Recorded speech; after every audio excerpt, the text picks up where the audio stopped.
Hi mga kanegosyo! Welcome back sa aking channel kung saan pinag-uusapan natin lahat tungkol sa online selling, side hustle, at passive income. So kung gusto mong kumita kahit nasa bahay ka lang or may mga gamit ka nang gusto mong ibenta online, eBay might be for you. So sa video na ito, step by step kong ipapakita kung paano magbenta sa eBay, paano mag-set up ng account, gumawa ng listing, mag-ship internationally, at paano ka kikita in dollars kahit nasa Pilipinas ka. So kaya kung interested ka, don't forget guys to like, subscribe, at i-hit ang notification bell para wala kang ma-miss. So, unang-una, ano nga ba ang eBay at bakit ito magandang platform para sa mga seller mula sa Pilipinas?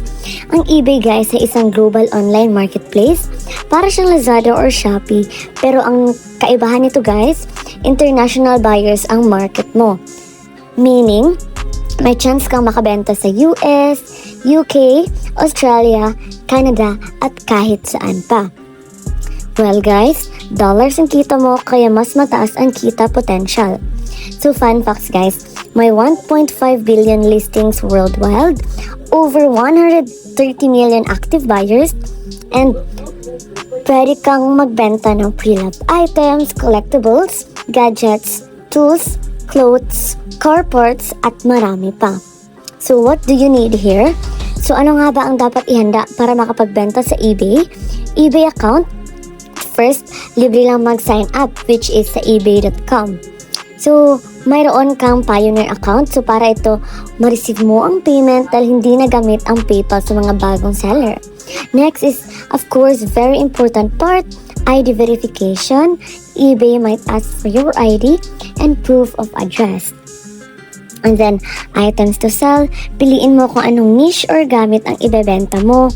Camera or smartphone para sa malinaw na product photos. Scale and tape measure for accurate shipping estimate. So, mas okay guys kung may idea ka kung anong ibebenta mo. Pwedeng ukay, vintage items, gadgets, or even products from thrift shops or surplus. So, sa paggawa ng eBay listing, now let's get to the heart of it, paano mag-list ng products sa eBay. First is upper right guys, click mo lang ang sell, and then type mo kung anong item ang ibebenta mo. So, for example, vintage Casio watch, piliin ang pinaka-fit na category dito. So, next, upload photos. Gumamit ng high quality and malinaw na lighting, multiple angles, close up kung may defect, and white or clean background. So sa item specifics, lagay mo ang brand, model, color, and of course the size. And ang condition guys, if it is new or used na ba, or is it for parts only. And then the year manufactured, if pwede. So sa description guys, with everything buyers need to know, mas detalyado, mas maganda. So sa price naman guys, research ka muna gamit ang sold listing filter. Decide if auction or buy it now. Example, $15 buy it now plus $10 shipping. So sa shipping details naman, iset mo lang ang country, for example, Philippines. And then ang weight and dimensions ng product mo. And of course, you can choose shipping option, either LBC, DHL, or forwarding. So, guys, always double check ang weight at sukat para di ka malugi sa shipping. Next step, paano makukuha ang bayad? So, sa eBay, to Pioneer to local bank. Gumawa ka ng Pioneer account, i-connect ito sa eBay. Pag nakabenta ka, diretso ang funds sa Pioneer. So, from Pioneer, guys, pwede mong i-withdraw to BDO, BPI, or GCash. So, safe at legit ito, guys. Pioneer is eBay's official payment partner for international sellers. So, from shipping from the Philippines, guys, okay, nahanap na ng buyer ang item mo, nabayaran ka na. Paano mo ngayon isi-ship? So, meron tayong LBC or DHL, direct international shipping.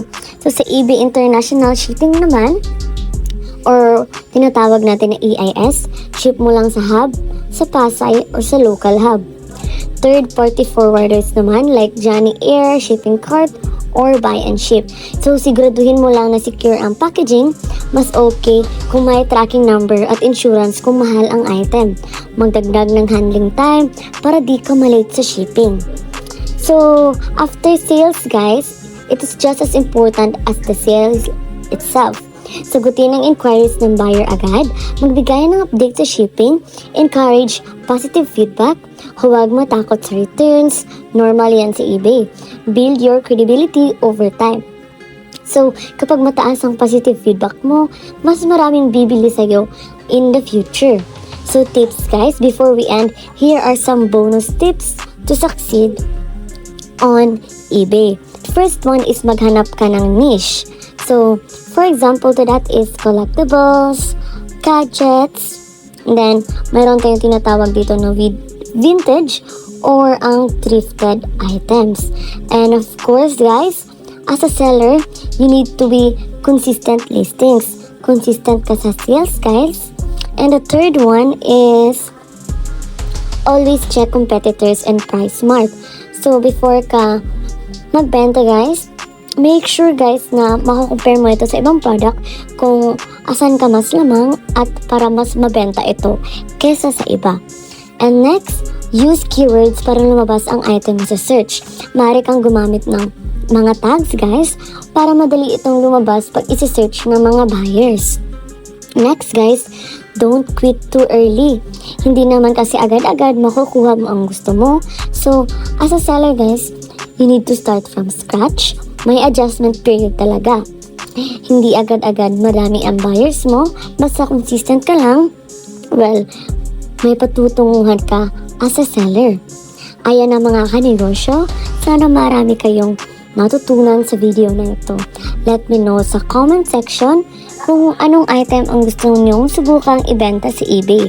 And kung may tanong kayo or gusto nyo pa ng part 2, like paano mag-handle ng returns o paano mag-source ng paninda, well, comment lang kayo guys.